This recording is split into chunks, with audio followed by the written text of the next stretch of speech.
This program is brought to you by thepodcastfactory.com.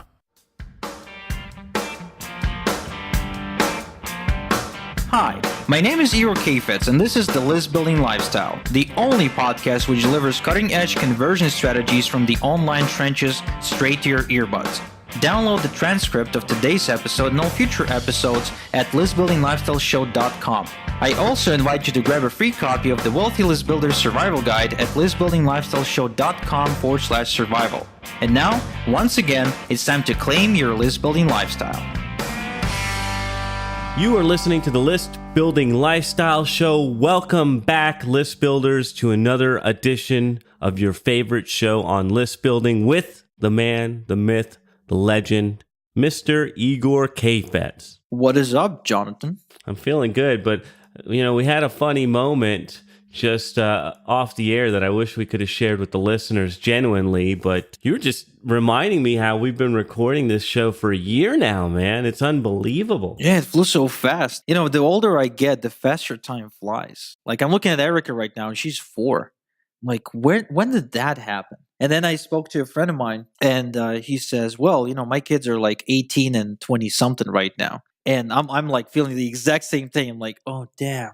Man, this is so, I don't know. Is it good or bad, man? Is it does it mean you're enjoying it, or does it mean that you're bored, like when time flies? I'll tell you what it means. It means that things are good, because if you can dig back into the back of your mind, way, way deep back there when you were still an employee at those hotels, how long did a day take? Oh, it took forever. I couldn't wait to get off work.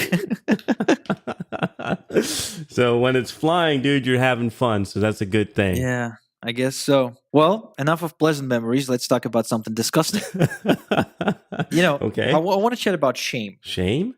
Yeah, shame. Like, what's your take on shame? Do you like shaming people, or do you, ever felt ashamed of yourself? Yeah, probably. I don't really give a shit these days what anybody thinks of me, so it's hard to shame me. But I've seen it, and funny enough, I had a show I did with Michelle Spiva called something to do with slut shaming. So I thought it was kind of interesting. So I can't wait to hear your take on this. Well, I look at shaming from a standpoint of success, just like at any other negative emotion. And so I think shame is good. I think shame is incredible for you if you want to become successful, because that's usually the prerequisite for you to get your shit together in a way, right? So in other words, if you're somebody who's been kind of slacking off and going on a wreaking havoc on your own life, if you will, failing at this and that, and ruining relationships and stuff, like, it's the moment when you shame yourself into recognizing the truth. That is the moment when everything changes. That is the moment when you change your behavior, your habits, your attitudes, and your approach to life. So, Igor, I want to ask, is that shame similar to the feeling of imposter syndrome that some people have? What's that? I'm actually not familiar with that. Oh, okay. So a lot of successful guys, even some of these great copywriters and these people that we all look up to, some of them have that idea that they're imposters, that maybe they don't deserve it, maybe they didn't earn it, maybe they're just one failure away from losing their position. And it's that idea, and I know some people with this imposter syndrome, where maybe they don't deserve what they have. Is that similar? Oh, right. Well, I am familiar with that because I suffer from it for sure. Every now and again, I question myself and I say, when am I going to lose everything? Like, how soon is that going to happen? Like, as if it's inevitable. But it's actually not quite that. I'm talking about the kind of shame you feel when you look at your life and you realize you're a fucking failure. I'm talking about the kind of shame you feel when you're 100 pounds overweight or 40 pounds overweight and you strip yourself down, you're butt naked, and you're standing in front of the mirror and you look at yourself and you're disgusted. You're disgusted with your flabby self. You're just look at yourself and all you want to do is just punch yourself in the gut, and you want to just, you just want to see a different person in the mirror. That's the kind of shame I felt when I decided to lose weight. I was literally standing butt naked in the living room in front of a mirror. There was nobody else home. It was just me. Promise. And I basically looked at myself in the mirror and I felt so ashamed because that was the time when I was kind of hitting puberty and I wanted to chase girls and stuff like that. So I just looked at myself and I said, fuck, nobody would want to have sex with you and nobody will respect you. Right? Because if you want to, even at that time, I recognized that if you want other people to respect you, you got to first respect yourself. And you can't even stick to a diet or, get your shit together and just lose weight and get fit. Why would anybody else respect you? Human. Right? All right. You know what? You got me there. Because like in business and all that stuff, I don't necessarily feel that way. But I have been in the very same naked in front of the mirror situation, looking at myself saying, God damn, your belly looks bad. You're a fucking slob. So I have felt that. Oh yeah. And back injury happened to me a couple of months ago. It's actually been more than 6 months. Again, time just flies. Wow. I was going to see this chiropractor. And so you have to, like, the first time I came to see this guy, okay, he's a Russian guy, just like most professionals I see these days here in Israel. They're mostly Russians. So his name is Mikhail. And so I come and I arrive at Mikhail's home in the big city.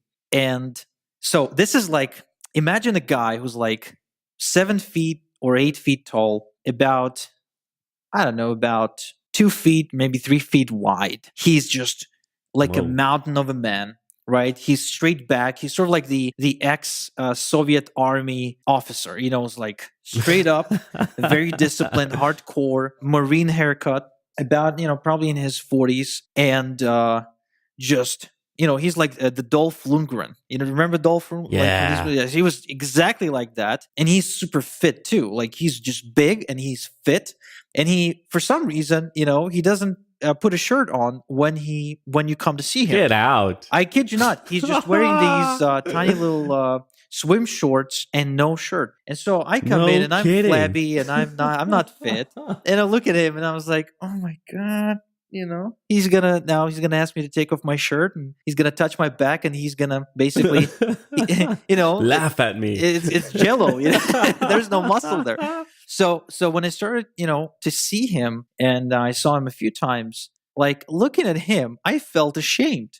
Now, if I go to see him today, that's going to be a totally different feeling because ever since I got fit, I got my shit together. I do pull-ups and, exercise every day. I got actually muscles now. I did not know they existed, but I do have muscles in a bunch of different places. Even my buttocks, I have like a really sweet ass right now, which I've been complimented on several times. So, but that was shame. Shame was what pushed me. Shame and pain, of course. The back pain was excruciating. So, the pain and the shame just pushed me towards becoming better and dropping all the bullshit. Because I used to hide behind the, I'm too busy, I don't have time for that, and I want to go to the gym, but maybe I'll do it tomorrow because I don't feel like it. You know what I mean? Like this sort of procrastination that we hide behind whenever, shit's getting real. Yeah.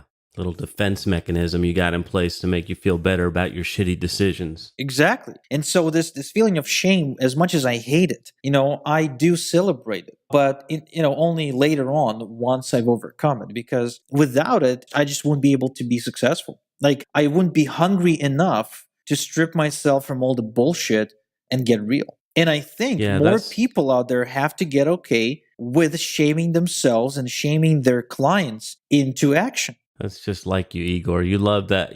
Carrot and a stick. Igor always takes the stick. Always takes a stick. I'm a stick kind of guy.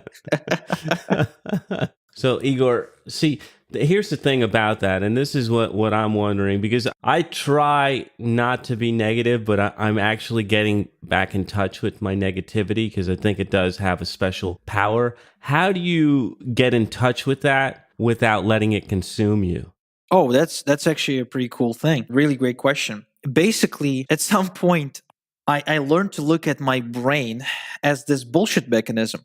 You see, brain will play tricks on you, good and bad. So in other words, whenever you feel good about yourself, it's a trick. And whenever you feel bad about yourself, it's a trick. But you can use both in order to advance forward. So if you make a decision beforehand, like before anything happens, so you just sit down with yourself and just make a decision that you're going to use your brain rather than let your brain use you. Every time a negative emotion pops up, you will be able to recognize the opportunity. And so, oftentimes when I feel negative emotion, while most people allow that emotion to consume them and all they can focus on is the emotion, okay, I will try and go beyond that and ask myself, what's the opportunity here? What's the conclusion I have to make in order to advance myself? Because my end goal, my desired outcome is to better myself at all times. So, in other words, I try to imagine a finger pointing to the moon. And if you're focused on the finger rather than on the moon, you miss the point, right? So the negative emotion is the finger pointing to the moon, and the moon is what basically is behind it. It's the where you're supposed to arrive. And so if you're able to see beyond that, that's when you're able to see the greatness and the beauty of the great moon. Interesting. So looking deeper into what's causing that. So that there's a level of awareness that you need to have in order to separate yourself from your feelings. So how did you arrive at that? Well, practice, I guess. Remember I told you I was a part of this cult, at some point for Yeah. 6 months, and they were big on self-awareness. And, once you study a lot, at some point you start picking up on this stuff. A lot of successful people, they got a good grasp on the obvious. And a self-aware person, that's what they have. They have this, I guess, talent or privilege or skill to be self-aware, to recognize their own bullshit. A great author I recommend checking out on the topic is actually Mark Manson. He writes a lot about self-awareness. He writes a lot about how the brain is just one huge bullshit mechanism, and how you're supposed to learn how to identify everything it throws at you and recognize what's useful and what's not. His recent book, The Subtle Art of Not Giving a Fuck, it's actually the real title. Highly recommend it, because it dwells deep into exactly how the brain tricks you and how it keeps you miserable. Wow.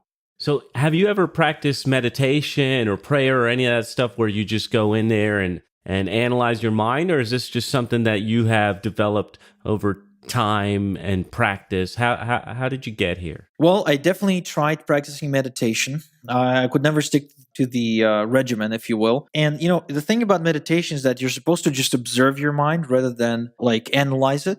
However, what you do develop through meditation is the ability to detach yourself from the mind. So rather than seeing yourself as your anger or as your thoughts or as your, identity of some kind, you're able to observe it from a third person view, if you will. And that is what self-awareness is to recognize that you're not your emotions, you're not your thoughts, you're not your achievements, you're not your image, if you will. You're sort of way beyond that, because you're capable of thinking about your image from a much deeper level and have a different perspective. That's heady. Yeah, we're getting super second, heavy. Right?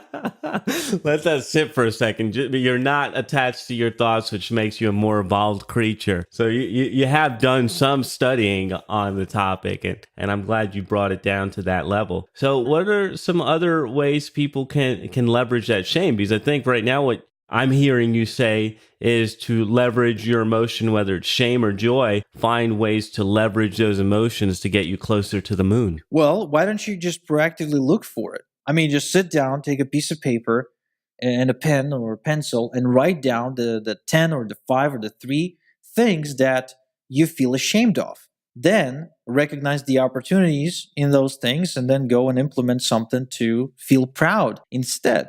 Robin Sharma says, my fear is my gold, right? It's pretty much the same thing. So if you're ashamed about your weight, go and get fit. If you're ashamed about your income, go make more money. If you're ashamed about your email marketing skill, go and start writing some emails, get practicing on that. If you're ashamed about your inability to detach yourself from your emotions, well, go read some Mark Manson stuff and get better at it, etc., etc., etc. So you can literally just use that as a guide map. You can just, that's your treasure map, if you will, and every X on it is something you feel ashamed of. And rather than just kind of, like most people, just pushing it way down, right? Just bury it somewhere inside and get cancer 10 years from now. Why don't you instead recognize it, embrace it, and then do something about it? That goes back to I believe you've said it on the show before. I don't think it was just in personal conversation, but yeah, you use that method all the time, right? Like pros and cons, or what's bothering you, and then you just start working towards eliminating that. Isn't that one of the tips that you had given us in a previous show? I think so. It's basically it's a trick to sort of like confuse your brain and get it out of the way. For instance, if you want to do something, and that, I mean, you've been trying to do this for a long time but you couldn't, right? You could ask yourself a question: why am I guaranteed to succeed in achieving X, whatever that X is for you? And then you just go ahead and list 100 reasons why. Just that's your task. Just sit your ass down and just keep writing until you come up with 100 reasons why you will achieve that. You're guaranteed to achieve this. And trust me, your brain will come up with 100 reasons why that will happen. And then the next step, it will actually happen, because, you can't go back on that. Like, the brain will become aware of the fact that it can make it happen. And then, your attitude towards achieving this task happens. I've used this tactic against many, many of my goals that I failed to achieve for years. At some point, it finally clicked and I started using it more often. So today, when I need to convince myself, right, to sort of like trick my brain into believing that I can achieve a big goal, that's what I do. I ask a different question. And it's like the opposite side of that is a shame, right? 100 reasons why you won't achieve that goal, and then you get pissed off and want to achieve it. Oh, trust me, if you spend this time figuring out 100 reasons why you can't achieve something, whoa, I mean, that's just, you're setting yourself back. I mean, that's just a huge step back, because you won't be able to undo this for a long time. I mean, think about it. If you make yourself aware of 100 reasons why you just suck. I mean, if I sit down right now and I list 10 reasons why I'm a bad husband, what will that do to my self-esteem? What will that do to my relationship? I mean, of course, I could list like a couple of things and then go work on them. But think how hard it is to take in 10 reasons why I'm a bad husband. Like, I'll just depress the hell out of myself. So instead, I'll go write 10 reasons why I'm a great husband, and then I'll go and I will increase those reasons. I will just, do more of that, which is way more useful. So see, like, we're just tricking the brain into believing all kinds of stuff that's just useful through us. Yeah, I like that little. I think they're calling these biohacks these days, right? When yeah. Messing with your brain and your body is a new buzzword. But anyways, don't want to take you off topic here. So I think, unless there's anything else, we're wrapping up another edition of List Building Lifestyle. Is that right? Well, almost. Basically, I just want to kind of go back and mention that while you should be shaming yourself into changing yourself and into improving yourself, you should also do just as much to shame your customers into changing themselves. Because shame is a really powerful driver towards purchases. Okay, shame will drive your customers to buying your product if you do it right. So consider to figure out all the ways your prospects are guilty of acting in a bad way, and shame them by showing them what they've done, and see them flock to you asking for guidance, literally handing you their hard-earned dollars, because they now are too ashamed to look themselves in the mirror and admit that they got this thing going on and they can't really solve it without your help. But do it ethically, of course. Okay, I mean, this works if you're ethical or not ethical. So it's up to you to be using this responsibly for the better good of men, okay, and women. I can't stress enough. Actually, I'll tell another little story. I showed a bunch of people how to use these tactics to sell more. And these people, one of them was selling coaching programs on the Warrior Forum, and the other was selling coaching programs in Israel. So the first one, he used these tactics in a very bad way to sell bad product, okay, bogus coaching. And he got off the Warrior Forum within 3 to 4 months, got his PayPal account shut down. And I don't know if he had any lawsuits going on, but he definitely, his name, he can't use his name anymore. If he's ever going to come back online only through a pen name, no photo, no nothing. Right? He won't be able to do a video because he'll be instantly recognized. Now, the other guy had a collective lawsuit against him here in Israel. Okay? He, again, used these tactics to sell a very poor quality product, and he never did anything to improve the product. He just focused on the selling. And again, he paid the dear price of a lawsuit. So whatever you do, I'm hoping that you're shaming your prospects into buying something that's good for them, something that actually works. If not, you will suffer the consequence. I mean, karma's a bitch, trust me. Now there's a note to close on. All right, another list building lifestyle shows in the can. We'll be back with you next time. Thank you for tuning in. Thank you for listening to The List Building Lifestyle. Make sure to subscribe on iTunes or Google Play to never miss an episode. Because who knows, just one conversion tactic we share on the show might double your list and double your business. Download the transcript of today's episode and all future episodes at listbuildinglifestyleshow.com. And don't forget to claim your complimentary copy of the Wealthy List Builder Survival Guide at listbuildinglifestyleshow.com/survival. This is Igor Kheifets, and until next time we talk, have a good one.